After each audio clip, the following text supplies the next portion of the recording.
เจ้าเถิดลาผู้เพิ่นเลี้ยงเฮามาผู้เพิ่นพาน้องใหญ่พานางโอ้ยคนที่เพิ่นขาดไว้คนที่เพิ่นขาดไว้เป็นเคยนั่นบ่แม่นชายความที่อ้ายหักน้องก็ฮู้อยู่เต็มใจเด้น้อแต่ก็หมดความหมายพ่อแม่นางเพิ่นสั่งอา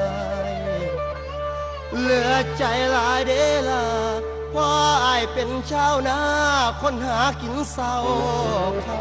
ำบ่มีแนวอวดโอ้บ่มีแนวอวดโอ้เทียมทานผู้มีพระนาง